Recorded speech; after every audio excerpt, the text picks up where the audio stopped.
జర్నలిస్టుల ఇళ్ల స్థలాలు వారి సంక్షేమం కోసం తెలంగాణ వర్కింగ్ జర్నలిస్ట్ ఫెడరేషన్ పనిచేస్తుందని రాష్ట్ర అధ్యక్ష కార్యదర్శులు స్పష్టం చేశారు.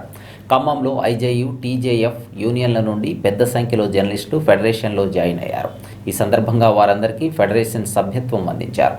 అర్హత ఉన్న ప్రతి జర్నలిస్టుకు ప్రభుత్వ పరంగా రావాల్సిన అన్ని హక్కులు దక్కాలని డిమాండ్ చేశారు. ఫెడరేషన్లో చేరిన వారిలో ఖదీర్, సాగర్, మాధవరావు, రవికిరణ్, అయ్యప్ప, గోపి, కేవి, కెమెరామెన్లు శరత్, హర్షద్, యాకూబ్ పాషా, దస్తగీర్ పాషా, ఫయాజ్, శ్రీను, సతీష్, పలువురు టౌన్ రిపోర్టర్లు పాల్గొన్నారు.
మధుప్రియ గారు welcome madam.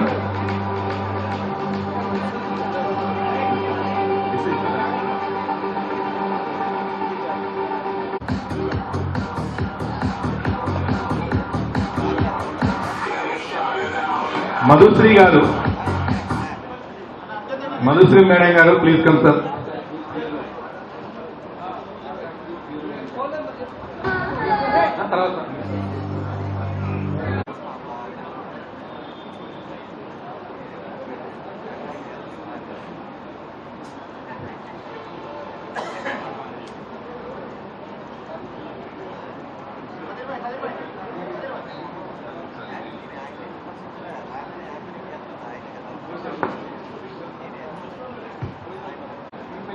V5 news Venkateswarlu గారు, bureau incharge.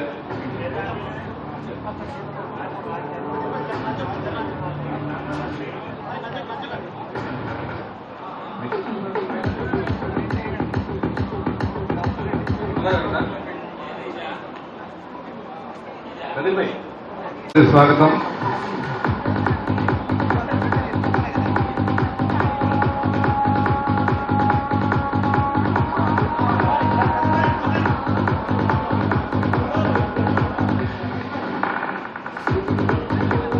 Next Komara Venkateswarlu గారు. వెంకటేశ్వర్ రండి సార్.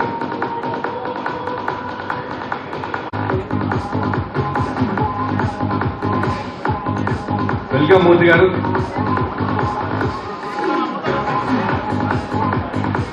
నెక్స్ట్ గుత్తా యాకేష్ గారు, జీ న్యూస్. గుత్తా యాకేష్ గారు బ్యూరో, కొత్త యాకేష్ గారు, జీ న్యూస్ బ్యూరో. వెల్కమ్ చెప్తున్నారు. Welcome sir.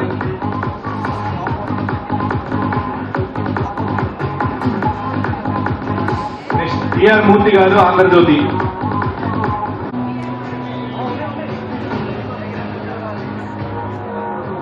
చంద్రశేఖర్ గారు వెల్కమ్ చెప్తున్నారు మాధవరావు గారికి. Welcome brother. నెక్స్ట్ అయ్యప్ప గారు.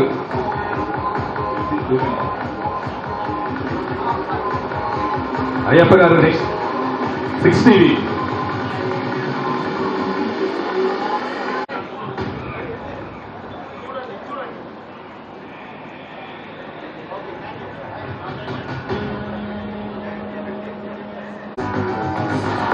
Welcome brother.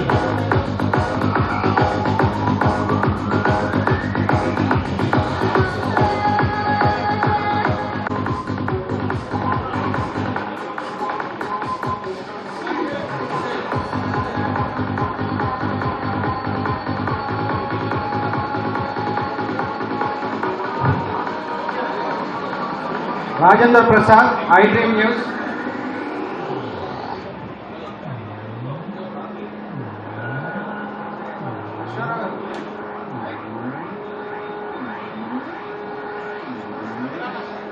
కూరాకుల గోపి, జనం సాక్షి బ్యూరో.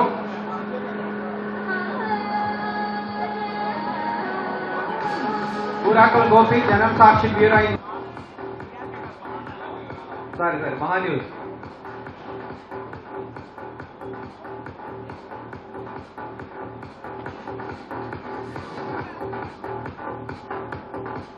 ఇల్లందు నుంచి వచ్చిన వాళ్ళు ఎంతమంది ఉన్నారు?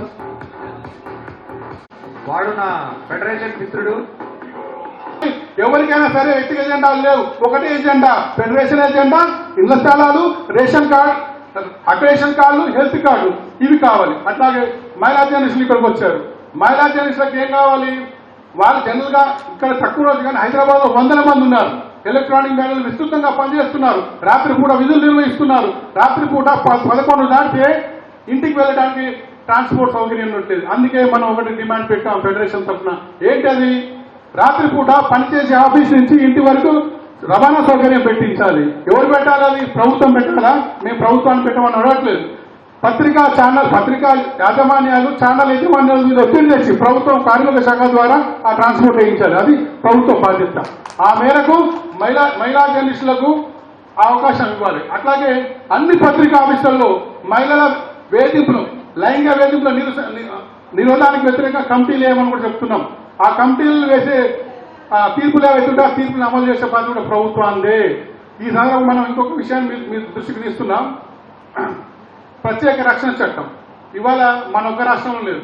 పేరు పెద్ద ఊరు తిప్పానంటూ దేశమంతా తెలుగు మీడియా పెద్ద ఎత్తున పేరు వస్తుంది. కానీ సౌకర్యాలు మాత్రం చాలా తక్కువగా ఉన్నాయి. ఏమనంటే మీకు 25,000 అక్రెడిషన్ కార్డు ఇచ్చామంటారు. దేనికి ఇచ్చారు? నాకే కూడా మనకు వస్తుంది, హెల్త్ కార్డు మనకు వస్తుంది, అక్రెడిషన్ కూడా. సెక్రటరీ పోతే ఆధార్ కార్డు చూపించమంటున్నారు. ఇది ఎక్కడ కారణం? సెక్రటరీ పోతే ఆధార్ కార్డు చూపించాలట. ఆధార్ కార్డు నెంబర్ ఇస్తే పళ్ళు ఒకటి పోలిస్తారట. ఇంతకన్నా అన్యాయం ఏముంటుంది? అందుకే ప్రభుత్వం సమీక్ష చేయాలి. ప్రభుత్వం జర్నలిస్టులకు సంబంధించిన విధానాన్ని మొత్తం సమీక్ష చేయాల్సిన అవసరం ఉంది. అక్రెడిషన్ కార్డు ఇస్తే సెక్రటరీ అనుమతించాలి. ఏ ప్రభుత్వ ఆఫీసులోకైనా అనుమతించాలి. సమాచారాన్ని జర్నలిస్టులకు చేరేలాగా నిర్ణయాలు చేయాలి. కేబినెట్ లో నిర్ణయాలు చేయాల్సిన అవసరం ఉంది. సెక్రటరీలకు పోతే వాళ్ళకి ఇబ్బంది ఉంటాయి. వాళ్ళకేం ఇబ్బంది? తప్పులు చేసే వాళ్ళకి ఇబ్బంది, విధానాలు తప్పుడుగా అమలు చేసే వాళ్ళకి ఇబ్బంది. ఇవాళ జర్నలిస్టులు ప్రజలకు ప్రభుత్వానికి మధ్య వారధులకు పనిచేస్తున్న క్రమంలో మీకెందుకంత భయం? జర్నలిస్టులు సమాజంలోకి వార్తలు ప్రసారాలు చేస్తున్న మీకెందుకంత భయం? తప్పులు చేసే వాళ్ళు భయపడాలి. ప్రభుత్వం నిజంగా నీతిగా నిజాయితీగా పరిపాలన చేసే వాళ్ళు ఎవరు భయపడాల్సిన అవసరం లేదు. ఎందుకంత? ఇవాళ కొంతమంది ఆ దేశం తరగ భవన్లో ఉండి చాలా మంది స్క్రీన్ కొన్ని తయారు చేస్తున్నారు. ఫెడరేషన్ వ్యతిరేకంగా కొంతమంది మన దాంట్లో చేరినందుకు ఆ ప్రయత్నాలు చేసిన వాళ్ళ మీద కొంతమంది దాడులు చేసే ప్రయత్నాలు కూడా కొన్ని జరుగుతున్నట్టు జరుగుతుంది. కానీ మనం ఎవరు కూడా భయపడాల్సిన అవసరం లేదు. మీకు ఫెడరేషన్ అండగా ఉంటుంది. ఇట్లాంటి తాటక చెప్పులు చాలా చూసినాం మనం. ఎవరికి భయపడాల్సిన అవసరం లేదు మిత్రులారా. మనం ఇవాళ ఇప్పటిదాకా నేను ఇష్యూస్ మీద మాట్లాడాను. ఒక్క నిమిషంలో నిర్మాణానికి సంబంధించిన విషయం మీకు పూసగుచ్చినట్టు చెప్పి నేను ముగిస్తాను మిత్రులు. ఇళ్ళలుగానే పండగ కాదని అంటారు, మీకు అందరికి తెలుసు. మరి ఏం చేయాలి? ఇవాళ ఇంతమంది ఫెడరేషన్ యూనియన్ ఫెడరేషన్లోకి వచ్చారు. మీరంతా కలిసి ఫెడరేషన్ టీం, యూనియన్ టీం అంతా కలిసి రేపు జిల్లా మహాసభ పెట్టుకోవాలి. జిల్లా మహాసభకు పోయే ముందు నియోజకవర్గ కమిటీలు వేయాలి. అంతకు ముందు ఇవాళ ఇక్కడ మెంబర్షిప్ జరిగిందో ఆ మెంబర్షిప్పే నియోజకవర్గాల్లో జరగాలి. అక్కడ మహాసభలు జరగాలి, పూర్తి కావాలి. ఆ తర్వాత మీ జిల్లా మహాసభ, ఆ తర్వాత రాష్ట్ర మహాసభ. ఈ నియోజకవర్గం నుంచి రాష్ట్ర స్థాయి వరకు మనది ఫెడరేషన్ 3 అంచెల వ్యవస్థ. నియోజకవర్గం, జిల్లా, రాష్ట్రం. ఈ 3 మహాసభల జరపడం ద్వారా రాష్ట్ర ప్రభుత్వానికి ఒక సిగ్నల్ ఇవ్వాలి. మన సమస్యల మీద నిరంతరం మనం పోరాడతాం, రాగిపడం, వెనక్కి పోం అనే ఒక సంకేతాలు మనం పంపగలిగితే మన సమస్యలు వాటంతటవే పరిష్కారం అవుతూ ఉంటాయి. వాళ్ళ ఖమ్మం ఇళ్ల స్థలాలు ఒక విషయం ఒకటే కాదు, రాష్ట్ర వ్యాప్తంగా చాలా జిల్లాల్లో ఈ సమస్య ఉంది. అంతేందుకు జవహర్లాల్ నెహ్రూ హౌసింగ్ సొసైటీ ఇంతకుముందు చెప్పాల్సిందే, వాళ్లకు 1000 మంది 17 ఏళ్ల క్రితం 2 లక్షలు 3 లక్షల రూపాయలు కడితే 17 కోట్ల రూపాయలు ప్రభుత్వానికి చెల్లిస్తే 10 కోట్ల రూపాయలు ఇంట్రెస్ట్ అయింది.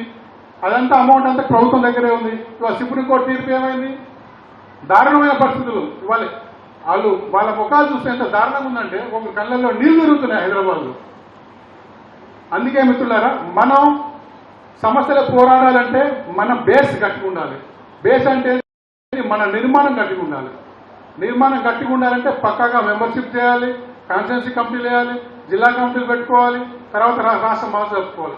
ఈ నేపథ్యంలో మీ అందరి సహకారం, ప్రతి ఒక్క జర్నలిస్టు సహకారం మనకు కావాలి. ఆ క్రమంలోనే మనం ముందుకెళ్ళగలుగుతాం. ఇకపోతే మిత్రులారా,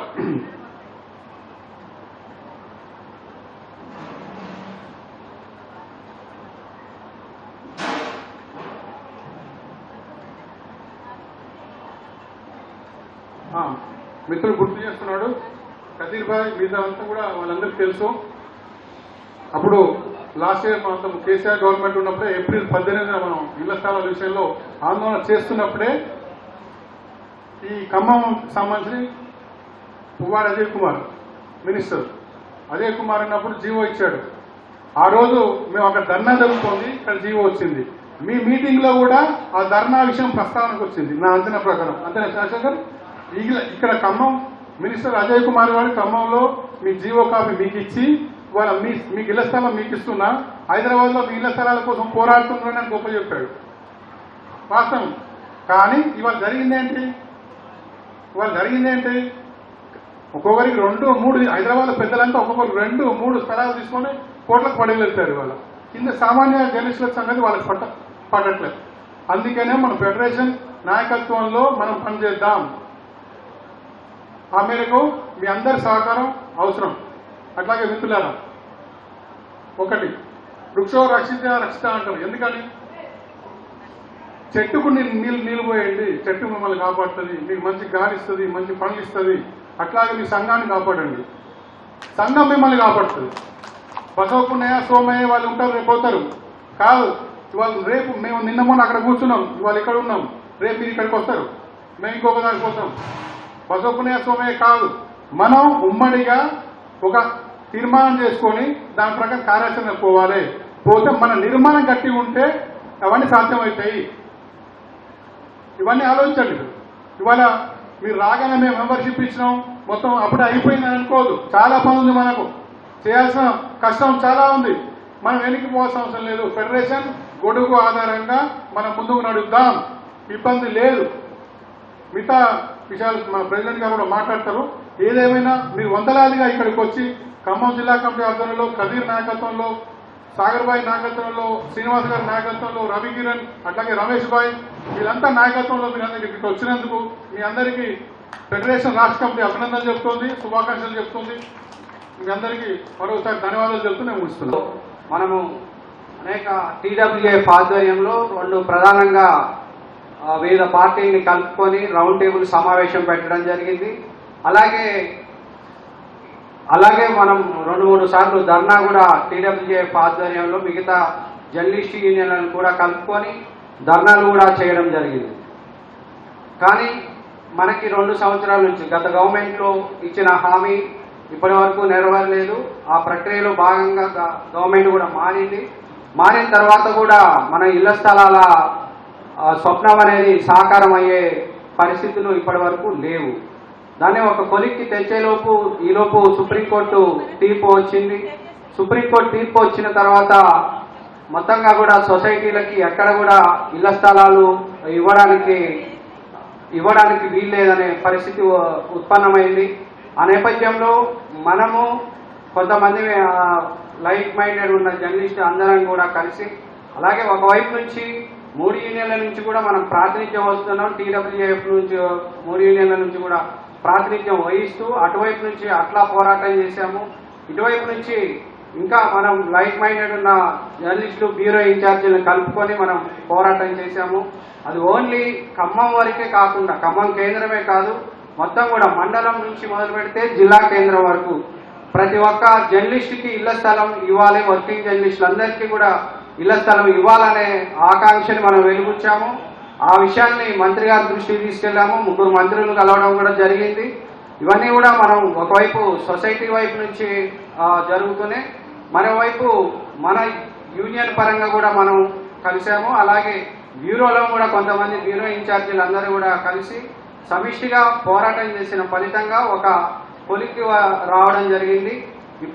ఇప్పుడున్న సిచ్యుయేషన్ ఏంటి అని అంటే అదనపు కలెక్టర్ గారికి ఆ బాధ్యతల్ని మంత్రి గారు అప్పచెప్పారు. మనం కలవడం మూలంగా ప్రధానంగా టీడబ్ల్యూఏఎఫ్ యూనియన్గా కానీ అలాగే బ్యూరో ఇన్ఛార్జీలుగా కానీ మేము వెళ్ళి కలిసిన మూలంగా మనకి ఇళ్ల స్థలాలకు సంబంధించి ఖమ్మంని క్రైటీరియాగా తీసుకొని రాష్ట్ర వ్యాప్తంగా ఒక ప్రాతిపదికని సిద్ధం చేయాలనేది నిర్ణయించారు. దానిలో భాగంగా అదనపు కలెక్టర్ శ్రీనివాస్ రెడ్డి గారికి ఆ బాధ్యతని మంత్రి గారు అప్పచెప్పారు. ఆ బాధ్యతని సంబంధించి ఇప్పటికే న్యాయపరమైన ఎలాంటి చిక్కులు లేకుండా, ఎందుకంటే ఇప్పుడు ఉన్న పరిస్థితిలో ఏంటి అని అంటే సుప్రీంకోర్టులో కేసు ఉన్నది కాబట్టి న్యాయపరమైన చిక్కులు లేకుండా ఎలా ఇవ్వచ్చు అనే దాని మీద ప్రధానంగా దృష్టి సారించడం జరిగింది.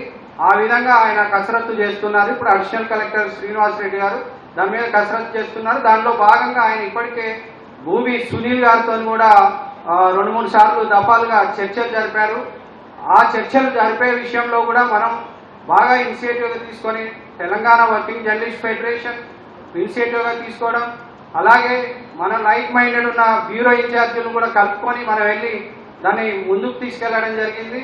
అది కూడా వీలైనంత తొందరగా కూడా అది నెరవేరే పరిస్థితి కనబడుతుంది. అయితే దీనికి సంబంధించి మనం మొన్నటి వరకు మన అధ్యక్షులు గారు చెప్పినట్టు మనం మొన్నటి వరకు మిగతా 3 యూనియన్లతో కలిసి 3 మెన్ కమిటీలో సొసైటీతో కలుపుకొని మనం పోరాటం చేశాము.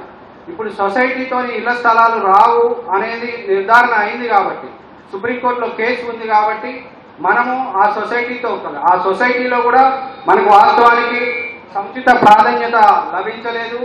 ఏదో ఆప్షన్ లేని కోఆప్షన్ ఒకటి ఇచ్చారు, అలాగే గౌరవం లేని సలహాదారు ఒకటి ఇచ్చి ఏదో మనల్ని కలుపుకొని పోతున్నట్టు ఆ యూనియన్లు కొంత మభ్యపెట్టినాయి. ఆ విషయాలన్నీ మీ అందరికీ తెలుసు.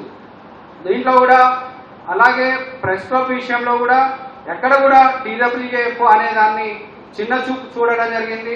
ఆ చిన్న చూపులో నుంచే ఈరోజు ఈ ఉపద్రవం పుట్టుకొచ్చింది. దాంట్లో భాగంగానే మీరందరూ కూడా ఈరోజు మన సంఘంలో చేరడానికి ముందుకొచ్చినందుకు మీ అందరికీ స్వాగతం పలుకుతున్నాం. జర్నలిస్టుల ఇళ్ల స్థలాల సాధనే కాదు, మిగతా జర్నలిస్టు అంశాలే అన్నింటిలో కూడా మనము టీడబ్ల్యూఎఫ్ ఆధ్వర్యంలో ఒంటరిగా పోరాటం చేయాలి అని నిర్ణయించుకున్నాము. దానికి మీరందరూ కూడా కలిసి వచ్చి ఆ విధంగా మాకు తోడ్పాటు అందిస్తారని, అలాగే మా యూనియన్లో ఈరోజు మన టీడబ్ల్యూఎఫ్లో మీరందరూ జాయిన్ కావడానికి ముందుకు వచ్చినందుకు మీకు మరొకసారి కృతజ్ఞతలు